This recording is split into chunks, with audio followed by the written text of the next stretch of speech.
batata mama oyo mesana kolanda magazine na bino oyo Njile Tumba oyo pesa magana mwana ya suka ya bajika nyoso Serge Bolo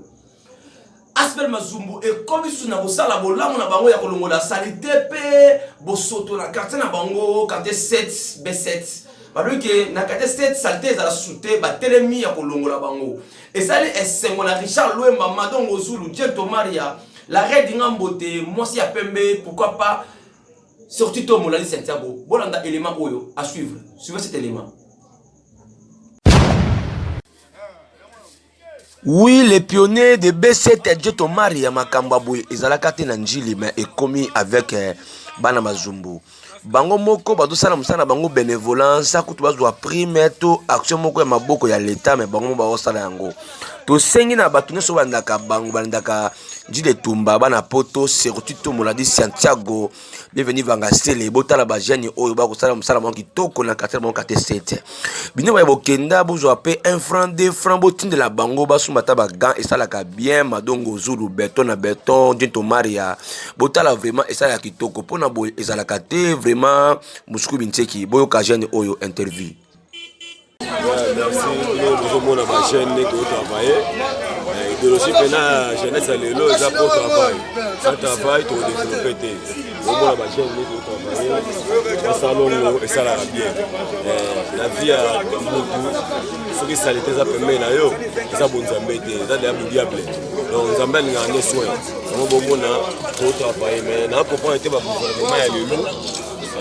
pour Kimbo Peto et celui qui a l'ipolo kuna et continue à Njili ils ont mabé. Donc on a le gouvernement de la ville, donc faut la ville il faut vérifier on a la coinine les salité. Des types sont en Njili tout le monde a pas raté. Maintenant que toi on a mon maillé les mots boyé, on a besoin de bâtiment pour travailler. Merci.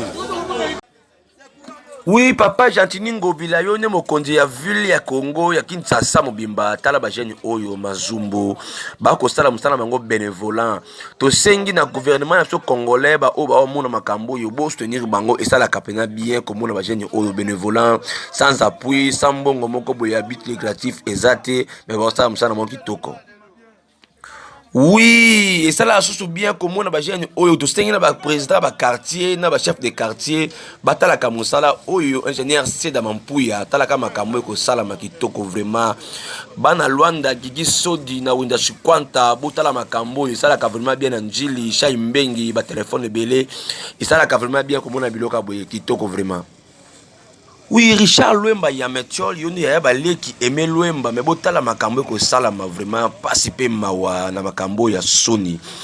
Oui, la reine d'Ingambote maman banebele moi c'est à pembe tala makambo ko sala ma eza bien pesa pasi ta lokola jeune oyo ako simba la maboko vraiment souci pe mawa biloka boye eza pasi komona boye B7 eza ba John Joe eza ba président elela ya ba jeune pe ba diata mais botala makambo yo eza pena pasi boye na maboko Sony pe souci komona biloka boye pona lelo mawa to vraiment eza pasi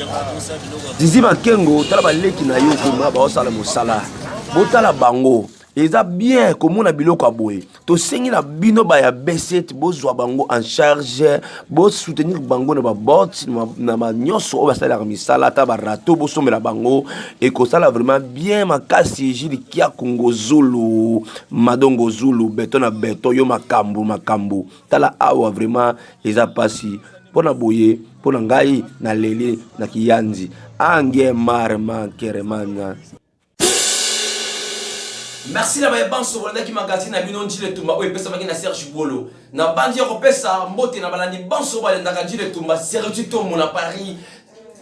la di Santiago Richard Lwemba ya Metiol Madongo Zulu béton na béton la reine d'Ingambote et pourquoi pas les amis de Luanda Gigi Sodi Shai Mbengi mbote na bino pourquoi pas baye banso oyo balanda ngai bino banso mbote na bino ingénieur Luo Jude Oasimbaki machine na yebiki pour lelo to sukiawa